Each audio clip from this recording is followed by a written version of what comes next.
जय हिंद दोस्तों, हमारे चैनल में आपका स्वागत है। आज हम कक्षा 12वीं समाजशास्त्र के ऑब्जेक्टिव क्वेश्चन देखेंगे जो आपके लिए बहुत ही महत्वपूर्ण होने वाले हैं और ये आपकी मुख्य परीक्षा के लिए रिक्त स्थान, सही जोड़ी, सत्य असत्य, एक वाक्य, इन सब में पूछे जा सकते हैं। तो आइए हम चलते हैं सबसे पहले क्वेश्चन पे। जनसंख्या यानी डेमोग्राफी शब्द किस भाषा से लिया गया है? तो ये है यूनानी भाषा से लिया गया है। इसका राइट आंसर सी है। इसके बाद देखते हैं अमेरिका में सर्वप्रथम जनगणना किस सन में की गई है? तो ये जो जनगणना है इसका भी आंसर सी है, 1790 में की गई थी। भारत में सर्वप्रथम नियमित तौर पर जनगणना ये है 1881 में। एक्चुअल में हुआ क्या था कि 1872 में हुई थी सर्वप्रथम जनगणना, जो कि यह अनियमित जनगणना थी। जो कि कैसी थी? अनियमित, है ना, ये अनियमित जनगणना थी। इसके बाद नेक्स्ट देखते हैं।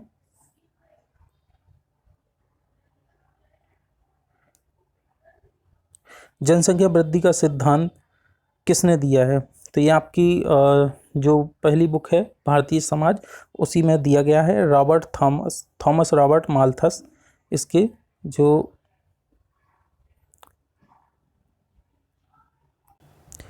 थॉमस रॉबर्ट माल्थस, तो इसका राइट आंसर ये है।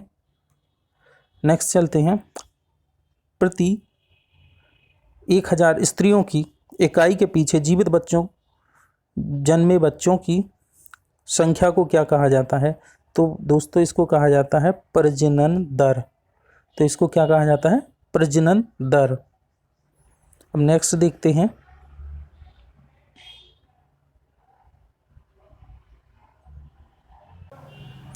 जीवित पैदा हुए 1000 बच्चों में से 1 वर्ष की आयु प्राप्त होने से पहले ही शिशु मृत्यु हो जाने को कहते हैं। तो ये है शिशु मृत्यु दर।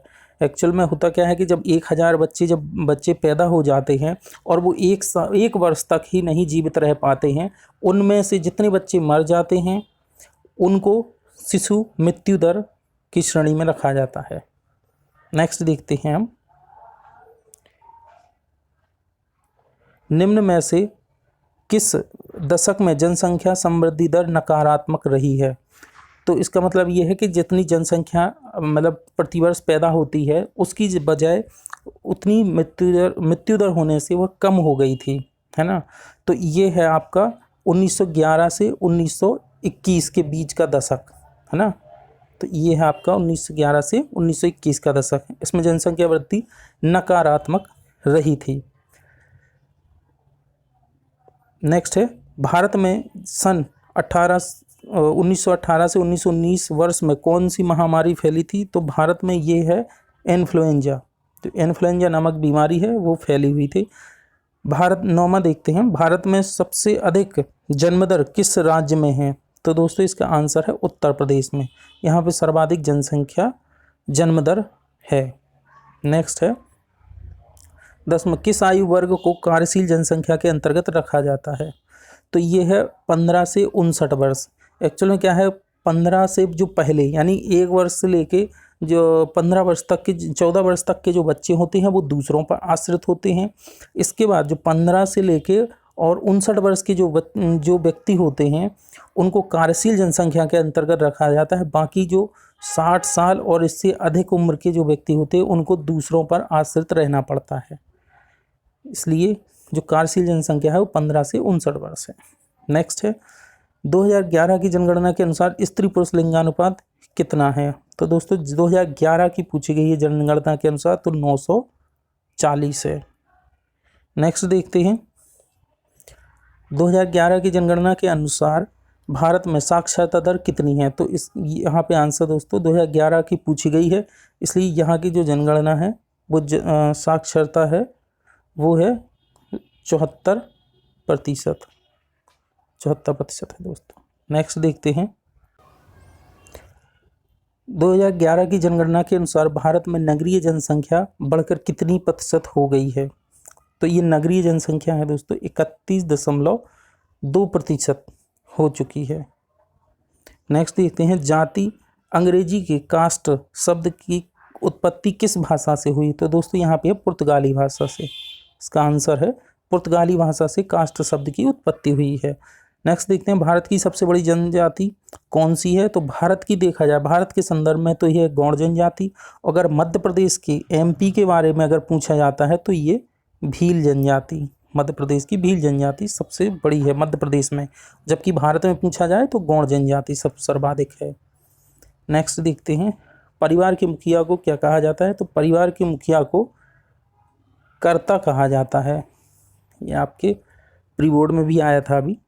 नेक्स्ट देखते हैं समाजशास्त्र शब्द जो लिया गया है वो लैटिन और ग्रीक दोनों भाषाओं से लिया गया, क्योंकि यह सोशियस और लोगस दो शब्दों से मिलकर बना है। तो सोशियस है वो लैटिन से और लोगस है वो ग्रीक भाषा से, है ना। नेक्स्ट देखते हैं चिपको आंदोलन का संबंध किस चिपको आंदोलन संबंधित है। तो ये है वृक्षों की रक्षा से, है ना। अगर ये क्वेश्चन ऐसे आ जाए कि चिपको आंदोलन का संबंध किससे है तो ये मतलब पर्यावरण से भी संबंधित है ना। तो ये पर्यावरण भी आ सकता है, वृक्षों से भी आ सकता है। इसका अगर नाम पूछा जाए तो चमोली डिस्ट्रिक्ट उत्तराखंड का है, तो उसका आंसर वो भी हो सकता है ना। और ये भी पूछा जा सकता है कि किसके द्वारा वहाँ पे ये मुहिम चलाई गई थी वृक्षों को कटाई से रोकने के लिए। तो सुंदरलाल बहुगुणा, तो इसका नाम मतलब इनका नाम भी पूछा जा सकता है, सुंदरलाल, है ना, बहुगुणा। तो ये भी पूछा जा सकता है। नेक्स्ट है परंपरागत भारतीय समाज में सामाजिक स्तरीकरण की बुनियादी आधार क्या है। तो दोस्तों यहाँ पे स्तरीकरण का अगर आधार है तो भारतीय परंपरागत, यदि परंपरागत पूछा जाए तो है जाति। अगर आधुनिक तौर पे पूछा जाएगा तो धन और संपत्ति आ जाएगा। ठीक है, यही ध्यान रखने वाली बात है कि यहाँ पे परंपरागत भारतीय समाज पूछा तो जाति आएगा। नेक्स्ट है कास्ट इन इंडिया, भारत में जाति पुस्तक के लेखक कौन है। तो यह G.H. हट्टन, तो यहाँ पे आंसर होंगे G.H. हट्टन। नेक्स्ट है भारत के किस राज्य की जनसंख्या में अनुसूचित जनजातियों की जनसंख्या सर्वाधिक है। तो दोस्तों इसका आंसर है मध्य प्रदेश, है ना। तो इसका आंसर क्या है, मध्य प्रदेश। अब नेक्स्ट देखते हैं भारत में चाय उद्योगों की स्थापना की शुरुआत 1851 में हुई थी दार्जिलिंग से। नेक्स्ट है कोलकाता शहर की स्थापना। तो ये बहुत ही इंटरेस्टिंग है कि एक अंग्रेजी जो व्यापारी थे वो जॉब चॉर्नॉक, है ना। तो उन्होंने 1690 में वहाँ के लोगों से ये मतलब एक किराए पर लिया था, मतलब लीज पे ले लिया था कुछ समय के लिए, और फिर वहीं पे इन्होंने कोलकाता शहर को बसाया था, और जो कि हुगली नदी के किनारे हैं। आपके 2-3 इसमें क्वेश्चन बन रहे हैं, एक तो कब बसाया गया, किसने बसाया, किस नदी के किनारे पर है। और इसमें जो 3 जो प्रमुख जो गांव थे वो है कोलिकाता, गोविंदपुर और सुतानती। इन तीनों को मिलाकर कोलकाता, आज वर्तमान में इसका नाम कोलकाता है, पहले इसका कलकत्ता हुआ करता था। तो थैंक यू दोस्तों, हमारे चैनल को लाइक शेयर और सब्सक्राइब करें। धन्यवाद।